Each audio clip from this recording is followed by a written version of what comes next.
Muy buenas, bienvenidos al banquillo, gracias por estar con nosotros. Hoy vamos a revisar las repercusiones para América y particularmente para nuestro país en el conflicto armado que en este momento sigue entre Rusia y Ucrania. ¿Qué nos va a dejar? Hoy hemos invitado a un especialista en Derecho Internacional, un académico del Instituto Tecnológico de Monterrey, el doctor Claudio Coloma, que nos acompaña ya en directo desde la ciudad de Puebla, México. Gracias por su tiempo, doctor. Arrancamos ya con el desarrollo de este diálogo. Lo último de este día, las sanciones de Estados Unidos que se suman a muchas otras que ya había puesto en vigencia la Unión Europea. ¿Serán un disuasivo estas medidas que hoy anunció el presidente Biden de no más compra de energéticos a Rusia, de limitar también su acción en materia de tecnología y también de compras? Sus consideraciones. Gracias por estar con nosotros. Un fuerte abrazo. Gracias, Rosendo. Gracias por la invitación. Un placer.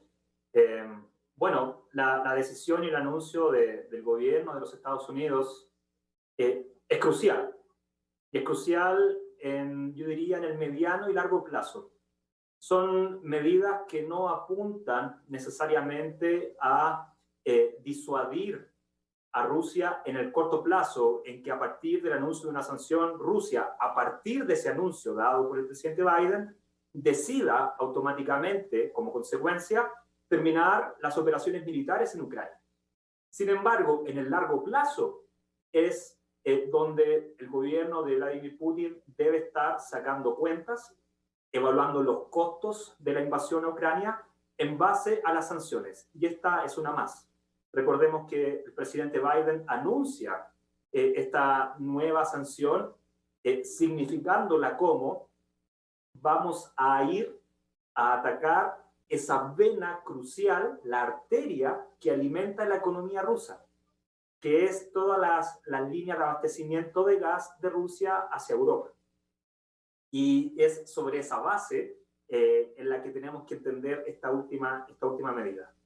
Ahora bien, en términos de costos y beneficios, podemos en el futuro, y ya lo estamos viendo ahora, ¿no? La alteración de los precios internacionales del gas y el petróleo, y en esa lógica también hay perdedores y ganadores, ¿no? Si estamos cortando el abastecimiento ruso hacia Europa de gas, alguien se tiene que estar beneficiando para reemplazar ese abastecimiento ruso. Eso es interesante en este juego de anuncios de sanciones en contra de Rusia, donde podemos ver perdedores y ganadores. Sí, en esa ruta del tema de los energéticos, ¿cómo entender estas determinaciones de los Estados Unidos frente a la no compra de energéticos y gas a Rusia y ya la visita de personeros de la administración Biden o al menos especialistas en tema de combustibles a Venezuela? Un enemigo declarado de Estados Unidos, pero que en este caso tiene una materia prima que hoy el mundo la requiere ante el bloqueo de Rusia. Eh, ¿Cómo advierte va a reaccionar Nicolás Maduro Moros ante esta petición, siendo un amigo permanente o un aliado aquí en América de la Federación Rusa? En primer lugar, yo no abordaría este conflicto en términos de amigo-enemigo, aun cuando estamos hablando de un conflicto militar. ¿Mm? Aquí estamos en la evidencia teórica, desde el campo de las relaciones internacionales, la evidencia teórica de que el mundo, en primer lugar, es un sistema anárquico, es decir, la ausencia de un gobierno mundial obliga a los estados a tener que, antes que todo, sobrevivir de otros estados que puedan atentar en contra de sus propios intereses. Eso es lo que estamos viendo acá. Y eso, desde esa perspectiva más teórica, está jugando Maduro, la Venezuela de Maduro, los Estados Unidos de Biden, la Rusia de Putin y la Ucrania de Zelensky. todos los estados buscan sobrevivir en un sistema internacional que es sumamente hostil porque es anárquico. Bien, visto de esa manera, un gobierno como el de Maduro, antes que verlo con la antiojera del socialismo del siglo XXI, el Estado que pertenece al eje del mal, y todo ese discurso que bien juega y hace sentido en los medios de comunicación, Maduro aquí tiene una posibilidad de jugar pragmáticamente, jugar sus cartas para beneficiarse de alguna u otra manera, con cierta cuota de realismo, de esta crisis. Porque como muy bien tú dices, Venezuela tiene el energético, tiene un recurso que hoy día está en disputa. Y en ese sentido, Maduro puede estar sacando sus cuentas para poder sortear una crisis que es a nivel mundial. O sea, si se corta el energético en Europa, no solamente Europa y Rusia salen damnificadas de estas sanciones, es el mundo en su totalidad. En la medida que Europa está interconectada al resto del mundo, en la medida que miles de latinoamericanos y americanas están yendo a Europa a estudiar, a hacer negocios, de turismo, sobre todo en el mundo post-pandemia, que Europa esté sin energía es un problema que nos afecta a todos y a todas, en nuestro comercio, en nuestras relaciones comerciales con Europa. Por tanto, al momento de sacar los costos y beneficios, yo tiendo a pensar que Maduro, en vez de ser irracional, ideologizado, también es al mismo tiempo un agente racional que debe estar sacando costos y beneficios en sus relaciones, tanto con Estados Unidos como con Rusia, en este particular contexto. Es el gran momento para que Venezuela logre, a través de la administración de Nicolás Maduro, esta petición que ha hecho Estados Unidos para una suspensión de muchas medidas impuestas desde la Casa Blanca que incluso le permitan mejorar las condiciones de vida de gran parte de su población. Yo lo diría de esta forma, Rosendo, este es el momento de la política, es el momento de la diplomacia. Y nadie está exento de hacer política y hacer diplomacia en las relaciones internacionales. Esta idea de que vivimos en un mundo globalizado, interconectado a partir de los valores de la democracia y el libre mercado, en donde despolitizamos el ejercicio de las relaciones internacionales, esa idea llega a su fin y se constata con lo que estamos viviendo hoy día en el este de Europa. Más allá del conflicto militar, lo que se produce a partir de este conflicto militar es la politización, la repolitización de las relaciones internacionales. Y por tanto, ese es el momento para Maduro de volver a hacer política, de volver a entenderlo como un agente político. Y en este triángulo que tú caracterizas entre Estados Unidos y Rusia, Maduro tiene la posibilidad de jugar políticamente sus cartas. Y en ese sentido, yo no lo miraría con prejuicio, digamos, ¿no? No con las anteojeras de condenar al régimen de Maduro, sino que de entender y tratar de explorar cuál es la tesis política que habría detrás de la política exterior venezolana en este contexto en particular. Y para la región latinoamericana en general, ¿cuál es la repercusión en esta materia puntual de los energéticos? Porque a futuro vendrán muchas más afectaciones a nuestra economía por los altos costos de muchos commodities que sus precios van a variar sustancialmente a medida la guerra se vaya extendiendo. Pero me quiero centrar en el tema de los combustibles porque ya estamos registrando, previo a esta guerra en Europa del Este, una alza constante a nivel de los refinados. Y en los últimos días el precio del crudo se ha disparado y nuestras economías poco están soportando esto a raíz de los temas ya conocidos de la pandemia y los cierres de muchos mercados. ¿Qué nos depara futuro? Bueno, ganadores y perdedores, con ciertos márgenes de ganancias y pérdidas relativas. En primer lugar, países como México, Bolivia, ciertamente que en su sector energético exportador se benefician. Los Estados Unidos se benefician. Si aumentan los precios de los combustibles a raíz de las sanciones en Rusia, aquellos países que exportan energéticos se benefician, sin dudas. Pero en este mundo de ganancias y pérdidas relativas, también países como Bolivia pueden perder. México y Estados Unidos no están exentos de perder, porque se aumenta el precio de los energéticos, aumenta el costo de otros bienes que estos países puedan importar, y eso puede generar presiones inflacionarias. Recordemos, Rosendo, que esta guerra y las sanciones económicas van a tener un impacto más grave en el mediano y largo plazo. Hoy día lo estamos viendo, pero lo peor todavía está por venir en términos de cómo afecta la economía global. Este escenario está dado en un contexto post-pandemia, en el cual ya la economía global está afectada en su cadena de distribución, en su manera de hacer negocios en el mundo. Todas esas prácticas que teníamos antes de la pandemia han sido trastocadas, dislocadas de manera radical por la pandemia. Hemos tenido que aprender a hacer negocios en el mundo de nuevo por causa de la pandemia. Ahora, a esta situación tenemos que agregar las sanciones a Rusia. En ese sentido, como te digo, Argentina debe estar sacando cuentas en términos de el abastecimiento de gas que recibe de Bolivia, porque el precio está subiendo enormemente, el precio del gas. Brasil, el sur de Brasil, que se abastece principalmente del gas boliviano, lo mismo. Países como Chile, que dependen totalmente de la importación de petróleo y de gas, particularmente del este de Asia, porque por problemas diplomáticos no nos abastecemos del gas boliviano. Pero países como Chile también se ven altamente afectados. México se ve beneficiado porque aumenta el valor del energético, del petróleo, pero también se ve afectado porque depende en su industria automotriz y en su industria tecnologizada, ¿no?, de algunas piezas que se fabrican en Rusia, y eso afecta a la industria mexicana. Entonces, esto lo debemos de ver, reitero, en términos de ganancias y costos relativos, en donde todos perdemos, todos ganamos al mismo tiempo.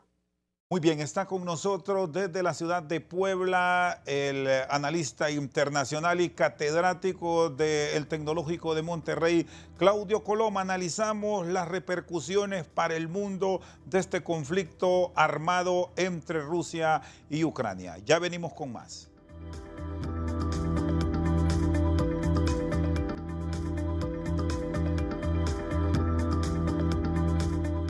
Seguimos esta noche al banquillo. Está con nosotros el analista internacional Claudio Coloma. ¿Qué pasó con el diálogo?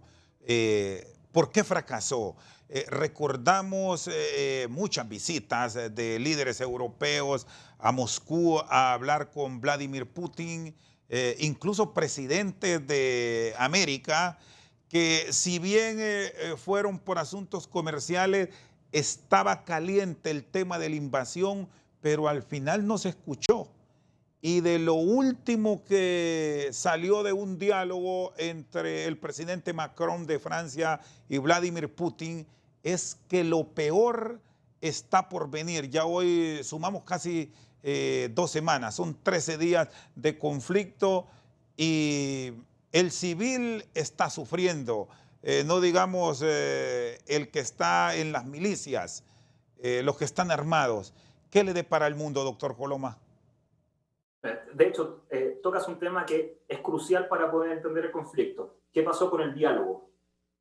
Cuando comenzamos a pensar sobre la práctica del diálogo en la política mundial, tenemos que llevar la reflexión necesariamente a las relaciones entre Ucrania y Rusia, entre Rusia y los Estados Unidos, entre Ucrania y la Unión Europea. ¿Qué trato de decir con esto? Que si hoy día hay un conflicto, no podemos mirarlo, a lo menos desde la disciplina de las relaciones internacionales, desde el análisis que podemos llevar en el mundo académico y en el mundo de la reflexión de la política exterior de nuestros países también. No podemos asignar la responsabilidad de la crisis y la invasión meramente a la naturaleza congénita, maligna de Vladimir Putin. Es decir, si hay guerra, es porque el diálogo entre los actores políticos de todos estos países ha fallado, ha fracasado. Si Putin invade, es porque el diálogo con sus contrapartes falló. En ese sentido, no solamente tenemos que buscar la responsabilidad en Putin, y esto puede sonar un poco políticamente incorrecto lo que estoy diciendo, porque estamos acostumbrados a atribuir la responsabilidad meramente en Putin. Y cuando lo que hacemos implícitamente es asignar la causa del conflicto en una naturaleza maligna. Y eso no tiene sentido si lo analizamos teóricamente. Lo que trato de decir, en otras palabras, es, junto con buscar la responsabilidad en la capacidad de diálogo de Putin, hay que hacerlo en la capacidad de diálogo de Zelensky. ¿Qué falló en la política exterior de Vladimir Zelensky? ¿Hasta qué punto el gobierno de Zelensky está siendo articulado a partir de una política en donde se busca exacerbar el nacionalismo ucraniano? Un discurso de cohesión interna que se define a sí mismo como un país víctima de Rusia, y a partir de eso buscar el proyecto político del gobierno de Zelensky, que es un político que aparece de la nada. O sea, recordemos que es un humorista, es una persona que está en los medios de comunicación, que juega a través de los medios de comunicación a ser presidente de Ucrania, y es desde ahí, desde donde construye su plataforma política. Y llega al gobierno prometiendo que va a sacar al gobierno a todos los corruptos políticos, va a limpiar la política. Entonces, es un discurso con el cual podemos sentir cierta identificación con el Brasil de Bolsonaro, con los Estados Unidos de Trump y cualquier otro proyecto que hemos visto un discurso populista de derecha en ese sentido. Y es a partir de eso, desde esa construcción, desde la cual Zelensky comienza a establecer una relación con Putin. Agreguemos más. Desde ese discurso viene la política de querer ser parte de la OTAN.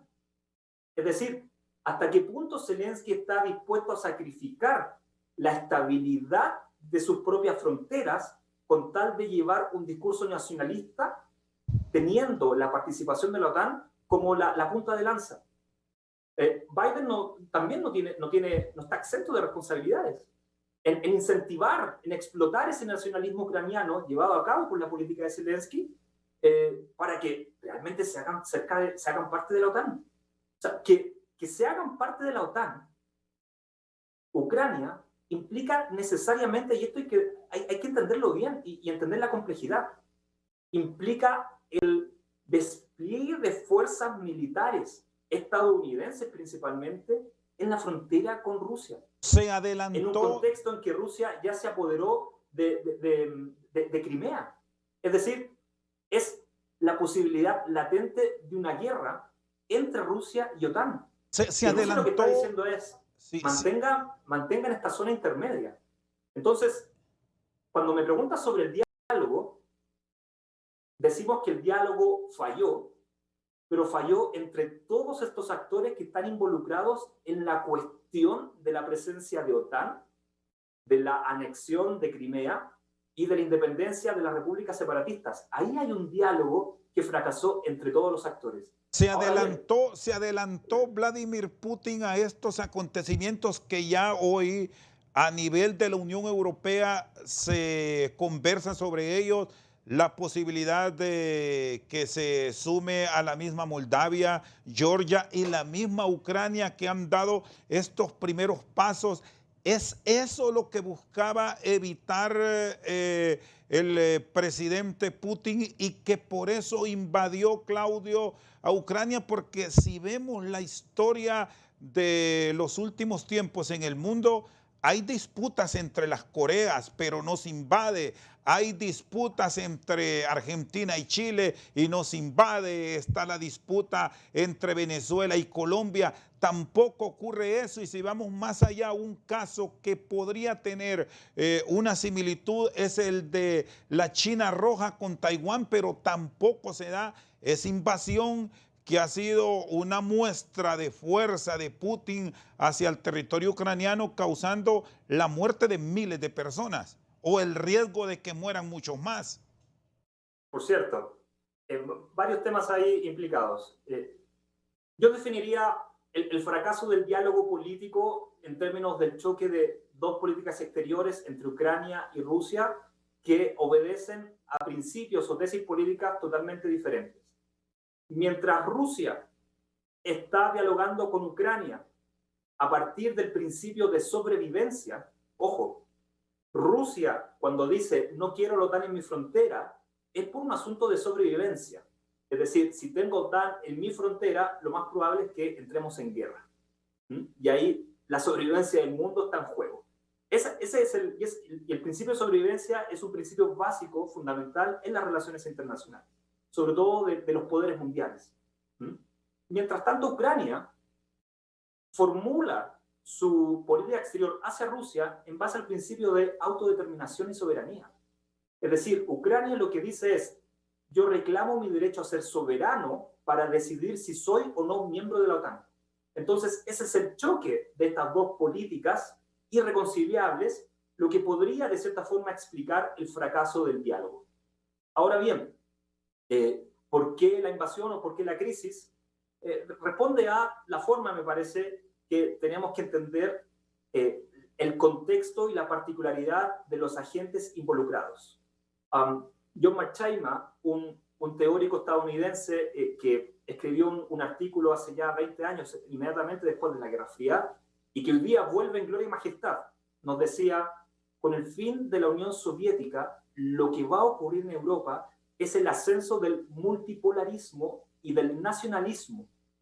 Y los conflictos en Europa se van a explicar en el futuro porque ya no hay la estabilidad bipolar que garantizaba Estados Unidos en la Unión Soviética, se anulaban mutuamente producto del poder nuclear, y hoy día vamos a tener varios países, poderes en Europa tratando de rivalizar. Y si emerge el nacionalismo en estos países, el conflicto va a ser casi seguro. Hoy día vemos que en Europa, en el este de Europa, este tipo de tesis cobran relevancia.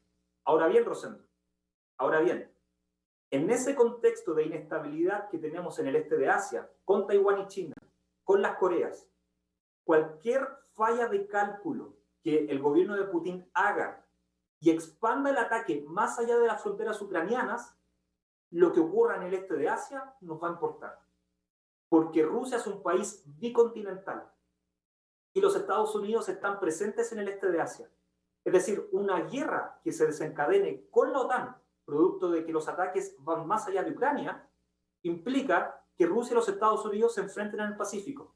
De ahí tenemos alta inestabilidad y poderes mundiales totalmente destructivos. Eso es lo que me preocupa en esta falla de diálogo, y así yo articularía o pondría en el análisis al este de Asia en el contexto de lo que está pasando hoy día en el este de Europa. Muy bien, está con nosotros el analista internacional catedrático del Tecnológico de Monterrey, Claudio Coloma. Vamos a una pausa, ya regresamos con más. Seguimos esta noche al banquillo con el doctor Claudio Coloma. Hay quienes muestran su preocupación ahora porque este conflicto que en un principio arrancó por la independencia de Donetsk y Lugansk se extendió a toda Ucrania y ahora hay alarmas en algunas de las exrepúblicas soviéticas. De darse esto, porque no se descarta, es inminente ahí sí una intervención de la OTAN y del mismo Estados Unidos. Eso podría dar origen hasta una conflagración mundial, doctor. Bueno, esa es la gran pregunta, ¿no? Aunque pueda sonar un poco de ciencia ficción, ¿estamos frente a una posibilidad de tercera guerra mundial? Si lo abordamos desde el análisis internacional, lo primero que tenemos que decir es por qué Estados Unidos ya no ha intervenido militarmente en Ucrania. Y el presidente Biden fue muy claro en el discurso de la Unión, y ya antes incluso de decir no voy a desplegar fuerzas militares en suelo ucraniano. Y si no lo va a hacer en Ucrania, no lo va a hacer en ninguna otra región que implique como resultado final una guerra directa en contra de Rusia. Y porque cuando en política exterior se arman los escenarios que se puedan generar a partir de las decisiones que se toman, un escenario es la guerra mundial con Rusia. Y naturalmente que Biden quiere evitar eso, al igual que Putin. Si usted mira los mapas de la invasión rusa a Ucrania, están todavía en el marco técnico de una operación militar limitada, porque prácticamente todas las operaciones están en la frontera próxima con Ucrania. Los ataques no están yendo hacia el occidente ucraniano. Porque Putin y Biden saben que cualquier falla del cálculo va a implicar una guerra entre ellos. Y esa es una guerra total. Y eso es lo que, digamos, en relaciones internacionales hablamos de el dilema del prisionero. Lo que hace Putin con la ofensiva en Ucrania es poner a Biden en el dilema. ¿Qué hago? Ya prometí mi apoyo a Ucrania, pero ¿cómo concreto ese apoyo? ¿Intervengo militarmente? Y si intervengo militarmente, ¿qué escenario se genera? Bueno, el escenario es guerra con Rusia. Y eso es guerra mundial. Porque como te decía adelante, Rusia es un país bicontinental. Y ahí entran otros actores involucrados. ¿Bien? De ahí están los costos que en este caso Biden y la administración están llevando a cabo. O sea, yo me imagino los servicios de inteligencia en Estados Unidos y los asesores del presidente Biden están llenos de matrices de escenarios en este momento, tratando de entender cuáles son las consecuencias de las decisiones que tomamos. Y por eso, en esa suma de costos y beneficios y de escenarios posibles, la sanción económica, al momento de hoy, resulta como la medida más apropiada para enfrentar el desafío que está imponiendo Vladimir Putin con sus acciones en Ucrania. A esta altura, ¿hay interlocutores válidos en el mundo que se acerquen a Vladimir Putin y que le hagan cambiar de pensamiento? ¿Cómo puede estar una probable mediación que ya inició y que vaya mucho más allá de este primer contacto del primer ministro israelí, que es, de hecho, el único que ha llegado a Moscú en medio de la guerra? Yo diría que varios actores y el arte de la política, como te decía, este es el momento de la política. No solamente tiene que ir orientada a Putin y su gobierno, sino que también a Zelensky. O sea, aquí tenemos dos actores que tienen que ceder. Si estamos en esta situación, entre otras cosas, es porque Rusia acusa que Ucrania no ha respetado los acuerdos de Minsk. Los acuerdos de Minsk tienen que ver necesariamente con el trato que Ucrania le dé a las provincias separatistas de Luhansk y Donetsk. ¿Bien? Entonces, en ese contexto podemos ver más de un actor interviniendo o abogando, ya sea con Putin o con Zelensky. Tú acabas de mencionar al primer ministro de Israel, es uno de ellos. Yo no dejaría de lado la diplomacia que pueda estar llevando de manera muy silenciosa tanto Macron como Scholz, el canciller alemán. Ahí hay dos actores que les interesa que este conflicto se solucione lo antes posible. Te pongo el siguiente caso, Rosendo.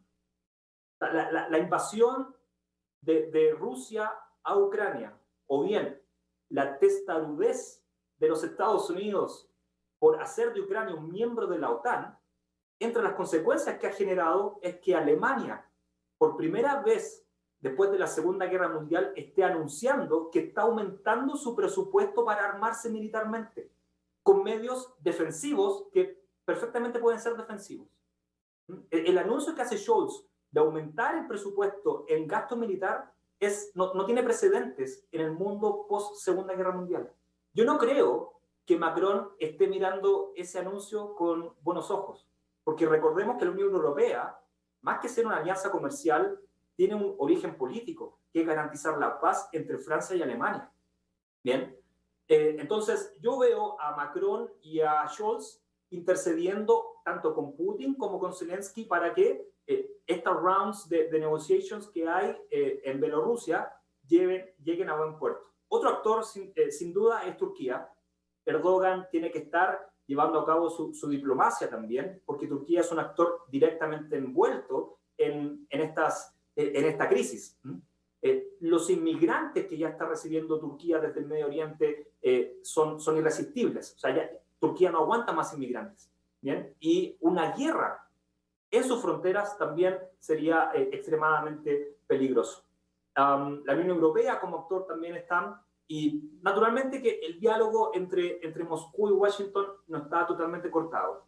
O sea, tenemos que decir que fuentes de inteligencia rusa y sus medios de comunicación oficiales han sido claros en señalar que hay un diálogo no directo a primer nivel, pero sí a segundo y tercer nivel entre Washington y Moscú, y por tanto Washington tiene que estar tratando de interceder diplomáticamente para buscar alguna solución a este conflicto. Y No olvidemos esta, también que hay otros actores, ¿no? China, India, son actores importantes que pueden estar interviniendo para mediar en esta solución. China tiene intereses en Ucrania. y hay formas como estas, que son, por cierto, las dos economías más poderosas de la Unión Europea, Alemania y Francia, vayan mucho más allá de lo que han sostenido hasta ahora para no poner en riesgo sus capitales y sobre todo por esa dependencia que se tiene del gas ruso en tiempo de invierno europeo. Así es, y ese es el gran dilema, y que cuesta darle una explicación, ¿no? Porque o sea, el interés primario, me imagino yo, para países como Alemania, que dependen principalmente del gas ruso, es precisamente lo que tú señalas, ¿no? Energizarse principalmente en invierno. Y yo veo a un primer ministro, a un canciller alemán, diciendo vamos a suspender el Trump 2 que está en proyecto para seguir abasteciéndonos, para aumentar nuestro abastecimiento ruso de gas, lo suspendemos y ahora se incluyen estas sanciones de Estados Unidos que, digamos, lo que vamos a hacer es, Alemania, vas a hacerte más dependiente de mi gas para que dejes de depender del gas ruso. Pero esos switches, esos cambios, no se hacen de un día para otro. En el fondo, Alemania sigue siendo dependiente del gas ruso y lo va a seguir siendo hasta que no encuentre los canales de alimentación alternativos. ¿Bien? Entonces, cuando escuchamos estas amenazas de sanciones con respecto a cortar el comercio de gas con Rusia, hasta cierto punto estamos afectando a Rusia, pero a costa de afectarnos a nosotros mismos, alemanes, franceses, centro de Europa. Entonces, ahí hay digamos, una cuota de costos y beneficios que tenemos que considerar, y yo no sé hasta qué punto el centro de Europa va a resistir esos costos. Y eso puede explicar de cierta forma las ganas que tenía y la urgencia que tenía Alemania por tratar de evitar la guerra. Lo mismo para Macron. Muy bien, está con nosotros el doctor Claudio Coloma directamente desde la ciudad de Puebla, México. Vamos a una pausa, ya seguimos con más aquí desde Al Banquillo.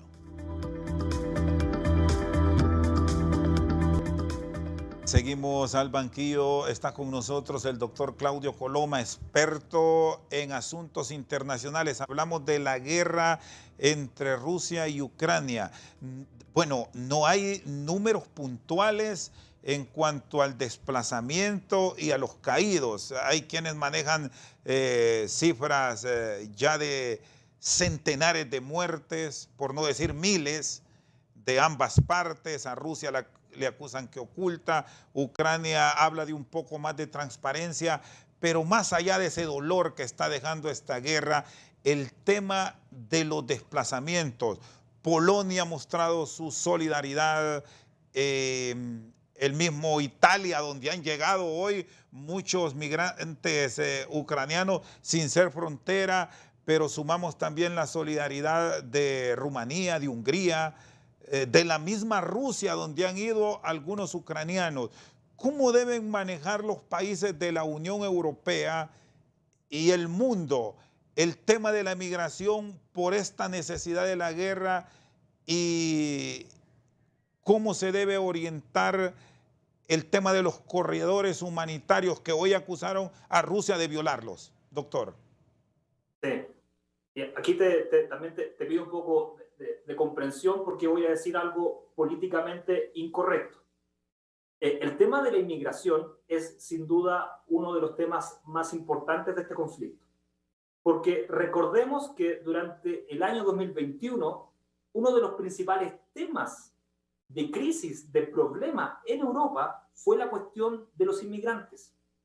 Recordemos que Polonia hace pocos meses atrás hacía noticia porque acusaba a Bielorrusia de dejar pasar a inmigrantes del Medio Oriente hacia Polonia.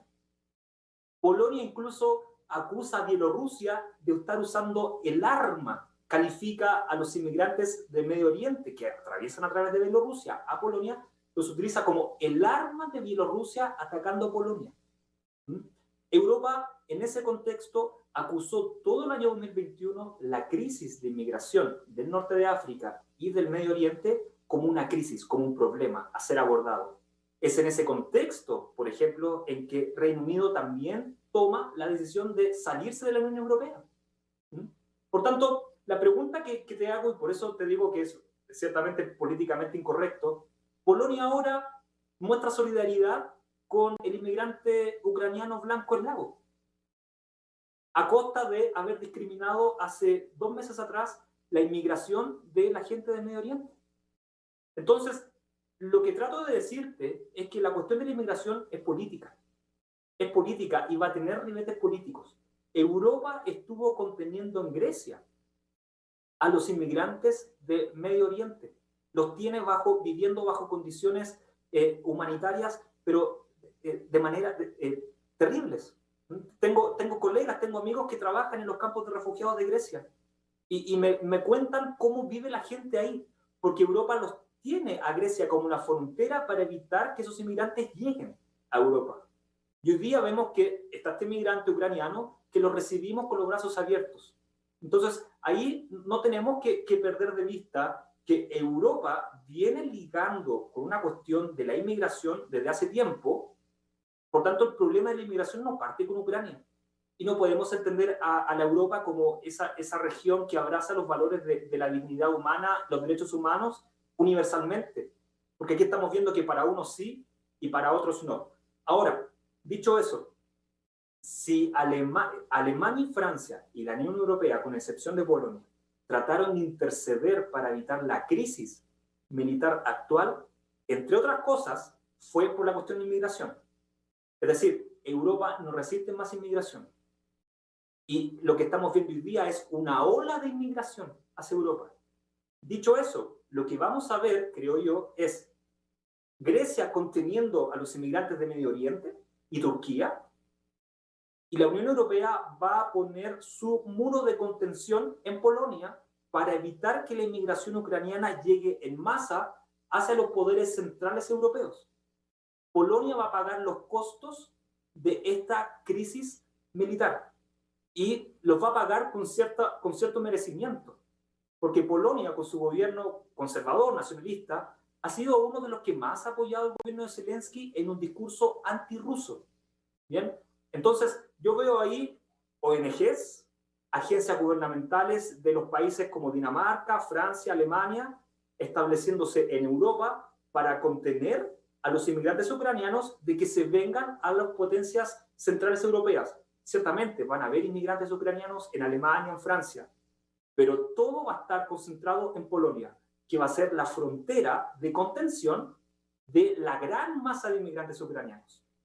Y con la asociación de este tema de la migración o desplazamiento, como lo llaman otros estudiosos de estas grandes movilizaciones que nos está dejando, doctor Coloma, ya cerca de 2 millones de ucranianos moviéndose en las fronteras, pero que según la proyección podría superar los 5 millones de desplazados, el tema de la escasez, cómo lo va a enfrentar y aquí el mundo, sobre todo porque Ucrania es un gran proveedor de materias primas en el sector agrícola, incluso tecnológico para Europa. Y eso ahora con la guerra obviamente se verá limitado y con el poder adquisitivo de las grandes potencias europeas pueden comprar muchos de estos productos. Bueno, verán Asia, algunos países del norte de África, aunque con menores posibilidades de abastecer, pero sí América en materia agrícola, golpeando severamente economías de América Central, donde el poder adquisitivo no es alto y generará dificultades. ¿Cómo analizar este contexto de la escasez por la guerra y el desplazamiento? Bueno, partamos de la base que países como Argentina o Brasil se abastecen de fertilizantes ucranianos. ¿Mm? En ese sentido, Bolivia, por ejemplo, tiene la oportunidad de aumentar su mercado de fertilizantes a través de la industria petroquímica que han desarrollado en los últimos 10, 15 años para complementar lo que Argentina o Brasil puedan dejar de recibir de las exportaciones ucranianas. Ahora, en materia de cómo afrontar las consecuencias sociales y económicas derivadas del conflicto, yo me atrevería a decir que debemos buscar los mecanismos nuevamente en la política y en la diplomacia. Hoy día Zelensky aparece señalando, y de buena manera, digamos, en que él ha encontrado una fórmula que proponer a Rusia para solucionar políticamente la cuestión de la región del Donbass con las regiones separatistas. Eso ya es una buena señal para que en la medida que Ucrania vuelva a la paz, en la medida en que Ucrania y Rusia lleguen a una estabilidad y a un estado en donde se evite el conflicto militar, los inmigrantes puedan volver próximamente, en el mediano y largo plazo a su país y restablecer lo que pudo haber sido en un momento de relaciones previo al conflicto. Es decir, la solución, primero que todo, está en las manos de Zelensky y Putin para solucionar esta crisis y con eso terminar con algunos problemas que se derivan de la inmigración. Ahora bien, otras medidas que podamos ver fuera de esa dinámica política y diplomática va a depender de la voluntad que tengan los gobiernos de Europa Central para, como te decía recientemente, establecer los recursos para los campos de refugiados, principalmente en países como Polonia, Moldavia, en el este de Europa, para contener la inmigración. Pero esas son medidas provisorias, son medidas parches que no resisten mucho tiempo. Como te decía, los campos de refugiados en Grecia son medidas parches, pero que se han venido alargando por décadas, por años. Eso no podría pasar y sería una muy mala señal para la comunidad internacional que eso mismo se esté replicando en Polonia en la contención de los inmigrantes. Por eso, mientras antes resuelvan sus problemas políticos y diplomáticos rusos con ucranianos, antes vamos a acabar con esos campos de refugiados que se están formando en el este de Europa. Y tenemos claro que mucha de la cooperación de la Unión Europea tendrá sus limitaciones para el resto del mundo y que su concentración básica será para la atención de estos países que usted los llama contención de los desplazamientos, caso de Polonia, Moldavia y otros cercanos a Ucrania que se han involucrado ahora sí de una manera directa en la guerra? Esa es una muy buena tesis que plantea Rosendo y que de hecho John McChayma, este teórico estadounidense, nos planteaba hace 2 décadas atrás. Lo que podemos ver hoy día, o uno de los escenarios que podríamos plantear a raíz del conflicto, es el fin de esta idea de una globalización occidental liberal, de cooperación mundial, de ausencia de paz, y el cambio de esa idea a una estructura internacional más multipolar, en la cual los países se refugian en sus propias regiones para poder, primero y antes que todo, poder sobrevivir ante esta crisis de incertidumbre y anarquía que se genera primero por la pandemia y en segundo por esta crisis militar. ¿Bien? Dicho así, que Europa se repliegue en sí misma, que a sacrificio de sus relaciones con otras regiones, sería una consecuencia lógica de este nuevo escenario mundial. Te lo planteo desde otra forma, pensando en los Estados Unidos. En el discurso de la Unión, Biden, después de hablar sobre su condena a la invasión rusa en Ucrania, se abocó necesariamente a hablar de la economía y la pandemia. Pero en la economía, Juan Trump, Biden señala que vamos a hacernos orgullosos nuevamente de lo que se hace en América. No me gusta la palabra América porque somos todos americanos, pero Biden dice Made in America. Vamos a hacernos orgullosos de esto. Es decir, Biden está diciendo, vamos a reconstruir la economía de los Estados Unidos desde adentro. Estados Unidos se va a replegar de esa hegemonía global y va a empezar a pensar sobre sí misma, para sí misma, en términos económicos. ¿Bien? Entonces, esas son señales que estamos empezando a ver respecto a que el mundo, este sueño de globalización liberal, llegó a su fin, y hoy día lo más probable es que las regiones comiencen a replegarse y a mirar primero y antes que todo sobre sus intereses. Y por eso te digo que este es el momento de la política. Y ahí entran actores como Maduro, pero también entran actores como Chile, entran actores como Guatemala o cualquier otro país, como la India, en la cual tienen un rol que jugar políticamente y en la diplomacia en este nuevo orden mundial que es más multipolar que una globalización unipolar. Y aquí, y con esto cierro, doctor Coloma, deberá tener una atención puntual a sus vecinos. Por otro elemento que también implica conflicto para los Estados Unidos. Y ver, me voy a quedar con América Central. Usted mencionó Guatemala, Honduras, El Salvador, Nicaragua, Costa Rica y Panamá. Naciones con las cuales no ha tenido una relación pura como el pasado. Ya sabemos cuál es el pensamiento político de Ortega, con su visión cercana a la Rusia de Putin y a la China de Xi Jinping.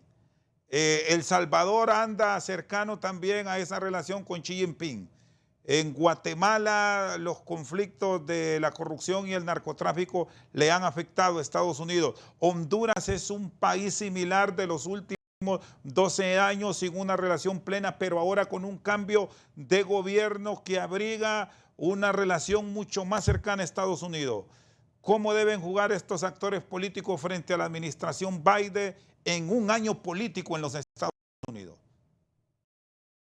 Yo me atrevería a decir lo siguiente con respecto a América Central, y es que cada país va a articular su propia política exterior porque tiene la agencia para hacerlo, tanto para China, para dialogar y hacer política con China y lograr acuerdos con China, como también hacia los Estados Unidos. Lo que te trato de decir es que desde la disciplina de las relaciones internacionales, a lo menos, yo soy proclive a tratar de atribuir la capacidad a esos países a que son efectivamente capaces de articular sus propias políticas exteriores pensando en sus propios intereses. En ese sentido, cualquier país centroamericano en este momento, tanto en sus relaciones con China o con los Estados Unidos, el principio que debería operar es el mismo que opera para Ucrania. El principio de la autodeterminación para articular su propia política exterior. Vale decir, me da lo mismo si la Nicaragua de Ortega es socialista o si el gobierno de Costa Rica es un país de derecha o lo que sea.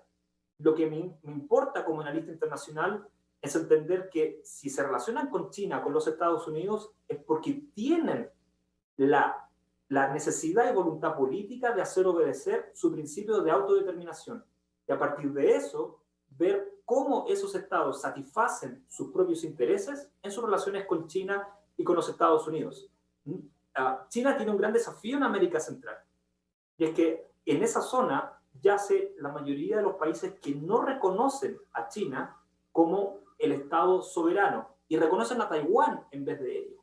¿Bien? Por tanto, lo que podríamos ver ahí en el futuro es que le conviene más a aquellos países que no han reconocido a la China continental.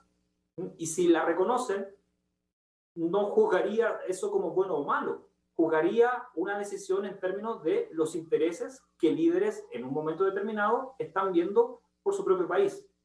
Naturalmente que esto para la opinología en materia de juzgar si eso es bueno o malo, pero para la política exterior lo que nos debe interesar es pensar qué intereses se están satisfaciendo con las decisiones que nuestros líderes toman. En ese sentido, a mí me gusta pensar que los países de América Central, más que ser el patio trasero de los Estados Unidos, son países con capacidad de decidir por sí mismos. Muy bien. Para bien o para mal. Muy bien, doctor, le agradezco su tiempo. Un fuerte abrazo.